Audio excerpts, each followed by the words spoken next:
Hello दोस्तों, मैं हूं Rudra Faujdar and welcome to my channel. तो आज हम देखने आए हैं आगरा का लाल किला। ये इनका नाम है रितेश फौजदार। तो चलते हैं, देखते हैं लाल किला। आप देख सकते हैं मेरे पीछे।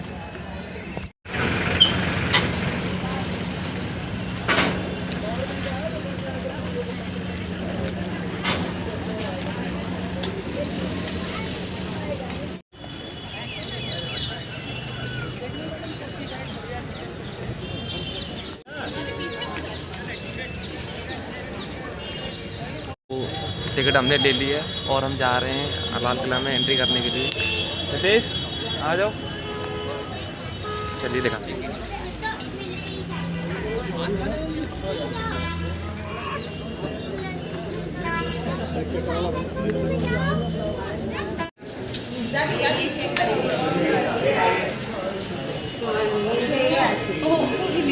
तो दोस्तों, लाल किले में एंट्री करने के लिए मुख्य रूप से 4 गेट हैं। पहले गेट में से हम निकल के आ चुके हैं। ये है गेट नंबर 1। इससे पहले का नाम है अमर सिंह गेट। दूसरे का नाम अकबरी गेट के, जिसे अकबरी गेट के नाम से जाना जाता है। लेकिन बाद में शाहजहां के समय पर इसका नाम चेंज करके इसको शाहजहां गेट कर दिया गया था। गेटों की डिजाइन कुछ जिगजैग करके इनको इसलिए बनाया गया है ताकि अगर दुश्मन का भी हमला करे तो वो एक स्पीड में हमला ना कर पाए।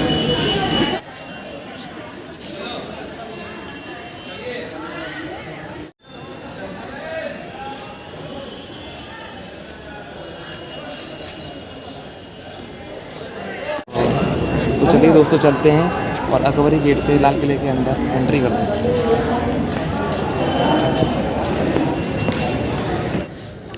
ये हम लाल किले के गेट नंबर 2 से अंदर आ चुके हैं और अंदर का माहौल कुछ ऐसा दिखता है। ये आप देख रहे हो तो ये घोड़े बांधने की जगह है। यहाँ पर उस टाइम पर घोड़े बांधे जाते थे और सैनिकों को रखा जाता था। और इस गेट का नाम है शाहजहां गेट। ये है गेट नंबर 3। चलिए चलते हैं अंदर और देखते हैं।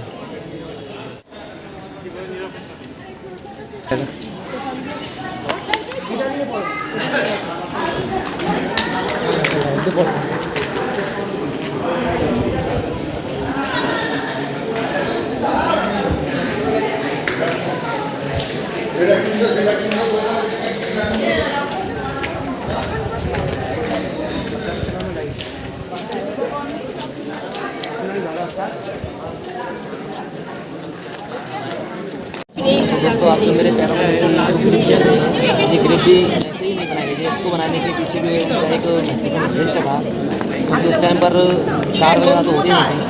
तो इस पर घोड़े जो रथ और घोड़े होते थे वो फिसले ना, इस वजह से ये ग्रिप यहाँ पे बनाई गई है। तो दोस्तों, ये गैलरी बनाने के लिए भी एक स्पेशल साउंड टेक्नोलॉजी का यूज़ किया गया है। जब इसका हमला करता है तो पैरों की आवाज़ होती थी। जैसे इस पर चलते थे घोड़े उनके, तो उनके पैरों की आवाज़ गूंजती थी, जिससे कि सैनिकों को पता चल जाता था कि यहाँ पे दुश्मन ने हमला कर दिया है। तो दोस्तों, ये जो आप नाली देख रहे हैं, ये नाली इसीलिए इसमें दीवारों में बनाई गई हैं ताकि जब दुश्मन हमला करे किले के ऊपर तो उसके ऊपर गर्म तेल और गर्म पानी इस नालियों में से चलाया जाए, जिससे कि वो डर कर भाग जाए या फिर अपने हथियार गिरा दे। और ये जो ढलान देख रहे हैं आप, ये ढलान के ऊपर से उनके ऊपर गोल पत्थर उड़काए जाते थे। ये है लाल किले का चौथा गेट, जिसे औरंगजेब गेट के नाम से जाना जाता है।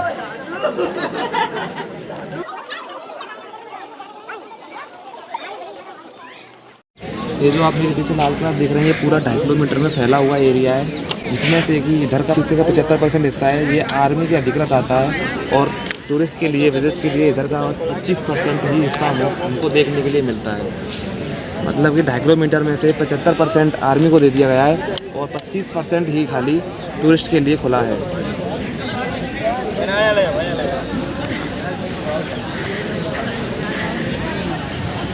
ये जहांगीर का बाथ टब है, जो कि उसको उसके मामा मान सिंह ने गिफ्ट किया था। इसकी लंबाई 5 फीट और चौड़ाई 3 फीट है। और इसकी सबसे खास बात यह है कि ये पूरा का पूरा एक ही पत्थर से बनाया गया है। इस पर लिखा हुआ है जहांगीर का बाथ टब है। और तो दोस्तों, आप मेरे पीछे देखेंगे तो ये है जहांगीर का बाथ टब। जो कि उसको उसके मामा मान सिंह ने बर्थडे पर गिफ्ट किया था। तो राजा मान सिंह जोधाबाई के भाई थे, जो कि अकबर के यहाँ पर नवरत्नों में से एक थे। तो आप देख सकते हैं कि इसमें चढ़ने के लिए 3 स्टेप हैं और उतरने के लिए भी 3 स्टेप हैं। तो ये पूरा इस टाइम पर सोने का मढ़ा हुआ था। तो कभी भरतपुर के जाट महाराज सूरजमल ने जब लाल किले पर हमला किया था 1701 ईस्वी में, तो उन्होंने लाल किले का ये वाला हिस्सा ध्वस्त कर दिया था और इस पर जो सोने की परत चढ़ी हुई थी इसको उठा के ले जाने की बहुत कोशिश करी उन्होंने, लेकिन इसका वजन जो है 3000 किलो है। इसको तो नहीं उठा पाए, लेकिन इसके ऊपर जो सोने की परत चढ़ी हुई थी वो उसको यहाँ से उखाड़ के ले गए और लाल किले के इस वाले हिस्से को उन्होंने ध्वस्त कर दिया। ये वाला हिस्सा उन्होंने लाल किले का ख़त्म कर दिया था जब वो यहाँ से जा रहे थे। तब देख सकते हैं टूटा हुआ है इस साइड से। लेने के बाद हम देखेंगे जहांगीर पैलेस, जिसको जहांगीर का महल कहा जाता है। आइए आपको दिखाता हूँ जहांगीर पैलेस। दोस्तों ये है Jahangir palace.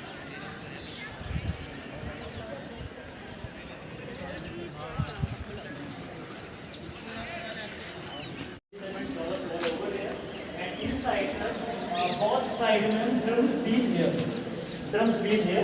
1% stayed here. Announcement is made. ये जहांगीर पैलेस का मेन गेट है। जब बादशाह की एंट्री होती थी तो यहाँ पर इस जगह पर ढोल नगाड़े बजाकर उसका स्वागत किया जाता था यहाँ पे। और इस जगह पर जो ढोल वाले तंबूरे वाले होते हैं वो ढोल नगाड़े बजाकर राजा का स्वागत करते हैं। तो हम अंदर जाएंगे तो देखेंगे।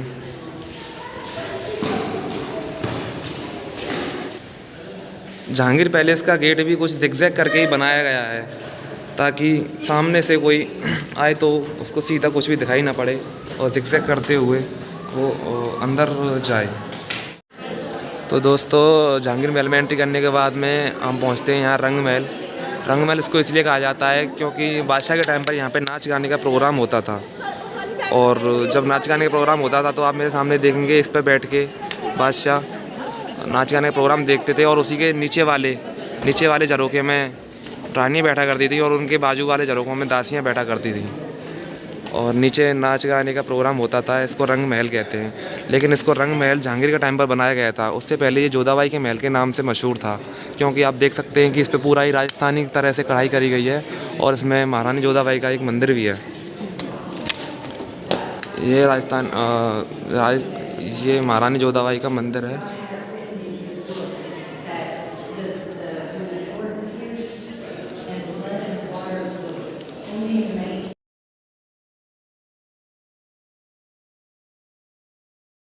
रंगमंच के बाद आप देखेंगे जो रूम्स बने हुए हैं, इसमें जहांगीर के जो 300 नौकर थे, रसोइया, जिनको रसोइया बोलते हैं, जो उसके लिए खाना बनाते थे, वो इन रूम्स में 300 सर्वेंट उसके यहाँ रहते थे।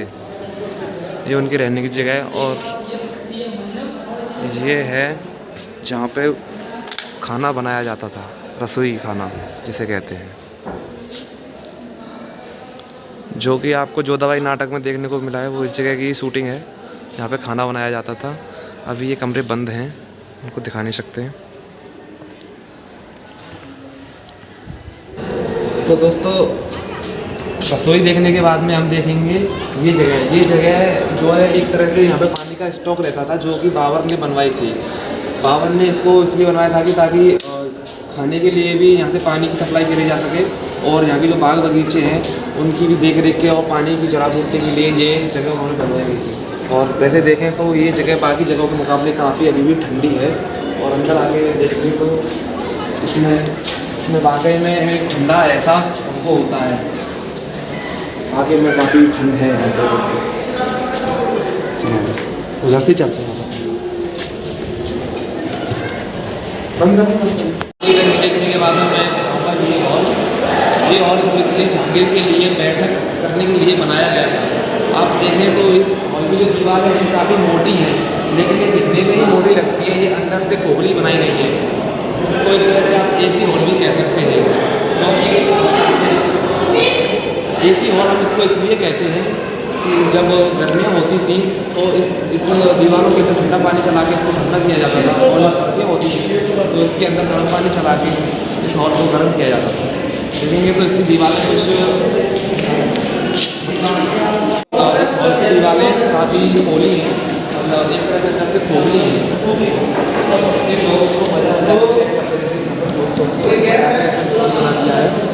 ये चेक करने के लिए बस कि ये दीवारें अंदर से खोखली हैं। देख सकते हैं ये लोग चेक कर रहे हैं अंदर से दीवारें खोखली हैं या नहीं। ये आपको बजा के भी दिखा देते हैं, आवाज़ आ रही है बस आ जाओ। दोस्तों आप मेरे पीछे देखेंगे ये है सोमनाथ दरवाज़ा, जिसको कि महमूद गजनवी यहाँ से उखाड़ करके गजनवी ले गया था और बाद में अंग्रेज गजनी से उखाड़ करके वापस इसको यहाँ पे ले आए और यहाँ पे लाके उन्होंने इसको रख दिया। देख सकते हैं ये है मेरे पीछे सोमनाथ का दरवाज़ा, जिसको कि महमूद गजनवी सोमनाथ मंदिर से उखाड़कर गजनी के लिए ले गया था और बाद में अंग्रेज़ों द्वारा उखाड़कर इसको यहाँ पे लाया गया। ये यहाँ पे स्पष्ट उसके बारे में बताया गया है और ये लिखा हुआ है सोमनाथ दरवाज़ा। दोस्तों आप मेरे पीछे देख रहे होंगे यहाँ पे पूरा वाइट संगमरमर का काम हुआ है। तो लाल किले में जितना भी लाल पत्थर का काम हुआ है वो अकबर के और जहांगीर के द्वारा कराया गया है और सफ़ेद पत्थर में वाइट संगमरमर में जितना भी काम हुआ है वो यहाँ पे शाहजहां के द्वारा कराया गया है। ये शाहजहां की बेटी थी नूरजहां, जिनका कि निकाह हो गया था लेकिन उसकी विदाई नहीं हुई थी, तो उसकी याद में यहाँ पे शाहजहां ने सफ़ेद संगमरमर से इस पालकी नुमा महल का निर्माण कराया था। ये आप देख सकते हैं। और इस पत्थर की सबसे खास बात ये है कि ये जितनी भी धूप और गर्मी इस पर पड़ ले, ये पत्थर कभी गर्म नहीं होता, ये पत्थर हमेशा ठंडा ही रहता है।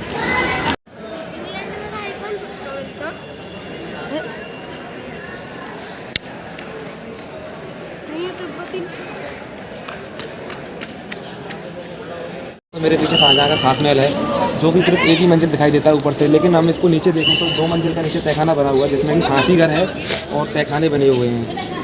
जो आसपास आप मेरे पीछे आसपास देख रहे हो, यहाँ पर अकबर की 5000 रानियाँ पूरी सुरक्षा के साथ रहती थीं, लेकिन फिर भी अकबर को यकीन उनके ऊपर भरोसा नहीं था सुरक्षा कारकों के ऊपर, इसलिए वो इन तहखानों के जरिए ही यहाँ पर गुप्त रूप से आके जांच पड़ताल करता था कि मेरी रानियाँ सुरक्षित हैं या नहीं। ये तहखाने केवल यमुना नदी की साइड में ही 2 मंजिल तक नीचे लाल किले के पीछे की हिस्से पर बने हुए हैं, जिससे कि लाल किले को यमुना नदी से एक ऊंचा आकार प्रदान होता है। दोस्तों आप मेरे पीछे देख सकते हैं ये है शाहजहां का अंगूरी बाग, जो कि शाहजहां के खास महल के बिल्कुल सामने की तरफ बना हुआ है। ये है शाहजहां का खास महल, जो कि सफ़ेद संगमरमर पत्थर से बना हुआ है। ये उसका एक तरह से निजी इसको बेडरूम उसका बता सकते हैं हम। और उसके जो चारों तरफ आप देखेंगे, इसमें उसकी रानियाँ निवास करती थीं।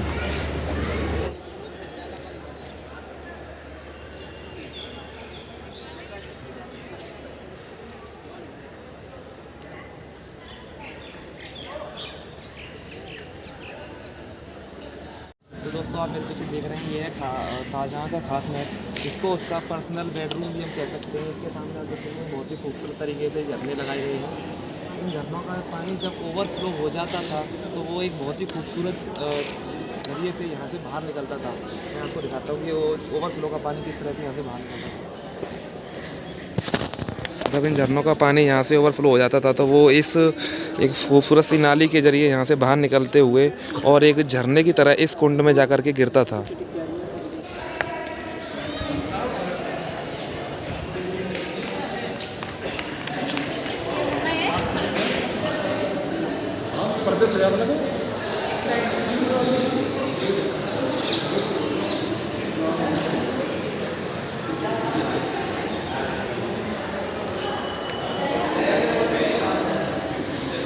पीछे जो देख रहे हैं इसको मुसम्मन बुर्ज कहते हैं। इसका निर्माण शाहजहां ने ताजमहल के दीदार के लिए करवाया था, लेकिन बाद में उसी के बेटे औरंगजेब ने जल्दी के लालच में अगर अपने ही पिता शाहजहां को उसी मुसम्मन बुर्ज में नज़रबंद करा दिया था और उसके आखिरी वक्त में उसने ताजमहल को देखते हुए उसका दीदार करते हुए अपने प्राण इसी मुसम्मन बुर्ज में त्याग दिए थे। और आपको दिखाऊँ तो इसमें सोने चांदी अष्टधातु की बहुत ही अच्छी कलाकारी कराई गई है। ऊपर देख सकते हैं ये पहले कभी सोने का हुआ करता था, लेकिन बाद में अंग्रेज इसको उखाड़ के इंग्लैंड ले गए और ये पीतल का लगा दिया गया यहाँ पे। और इसमें काफ़ी अमूल्य और बहुरत्न पत्थरों से इसमें नक्काशी करी गई है। तो दोस्तों मुसम्मन बुर्ज देखने के बाद में हम देखेंगे वो जगह जहाँ पर कि शाहजहां कभी नमाज़ पढ़ता था। शाहजहां की वो मीना मस्जिद जिसमें शाहजहां नमाज़ पढ़ने के लिए आता था।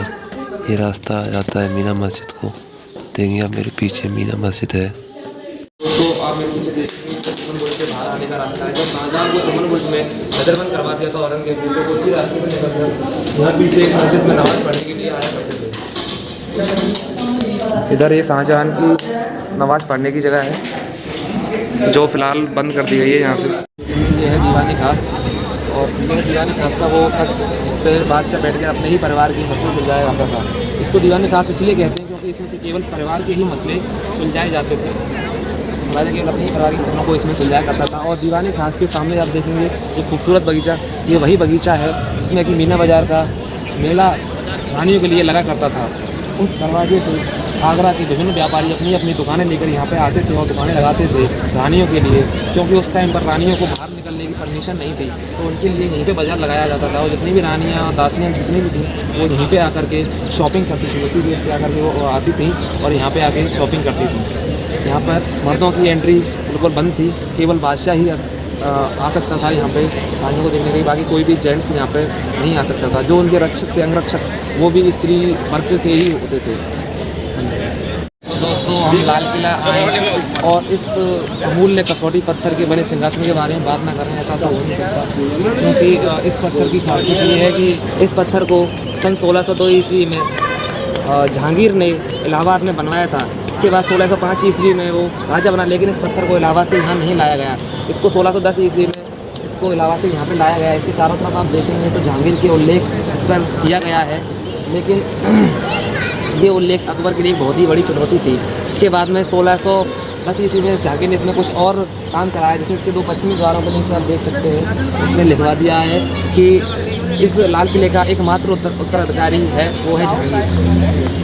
लेकिन तो दोस्तों आप मेरे सिंहासन देख रहे हैं, ये प्राचीन काल में ऐसा नहीं था। इसके ऊपर एक बहुत ही खूबसूरत छतरी बनी हुई थी, जो कि जब 1701 ईस्वी में जाट महाराजा सूरजमल ने किले पर हमला किया था तो उनके तोप के गोलों से वो छतरी ध्वस्त हो गई और एक गोला इस सिंहासन पर टकरा कर सीधा उस दीवार में जा लगा, जिस वजह से उस दीवार में छेद हो गया और ये वाला सिंहासन यहाँ से क्रैक कर गया। देख सकते हैं ये सिंहासन यहाँ से टूटा हुआ है, इसमें ये दरार उसी तोप के गोले के कारण आई है। दीवाने खास के बाद देखेंगे ये है यहाँ की रानियों का शाही हरम या जलापूर्ति व्यवस्था, हिंदी में अगर हम उसको कहें तो। ये यहाँ पे रानियों के स्नान के लिए ये शाही हरम बनाया गया था, देख सकते हैं, जिसको हम एक तरह से गुसल खाना भी कहेंगे। ये फ़िलहाल बंद है।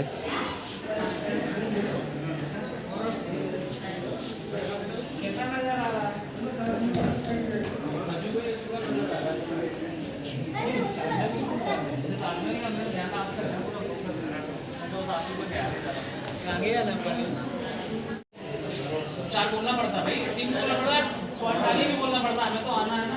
लेकिन बड़ी अंदर है तो उसकी बड़ी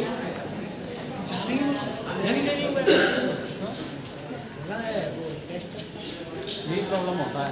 और जिस दिन दोनों यहाँ से बड़ा लग रहा है, यहाँ से बड़ा लग रहा था, वो दूसरी जगह लेके जा रहा है। तो दोस्तों आप मेरे पीछे देख सकते हैं ये है दीवाने आम। इसको दीवाने आम इसीलिए कहते हैं क्योंकि यहाँ पे आम जनता के फैसले सुनाए जाते थे। दीवाने आम के दाईं तरफ आप देखेंगे तो ये है औरंगजेब गेट, जिसके सामने से अभी हम निकल के गए थे, और ये है जॉन रसेल कैल्विन की कब्र। इसके बारे में तो ज़्यादा कुछ तो नहीं है बताया गया, लेकिन ये यहाँ पर बनी हुई है। तुम यही तो पहन के आया है बेल बाटन।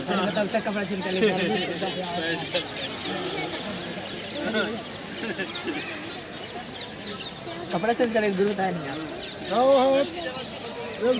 तो दोस्तों आप मेरे पीछे जो कुआं देख रहे हैं इसको दीवाने आम की बावली कहा जाता है। इसको दीवाने आम की बावली इसीलिए कहते हैं क्योंकि जितने भी लोग इस दीवाने आम में यहाँ पे आके इकट्ठा होते थे उन सब के लिए पानी की जलापूर्ति इसी बावली के ज़रिए की जाती थी।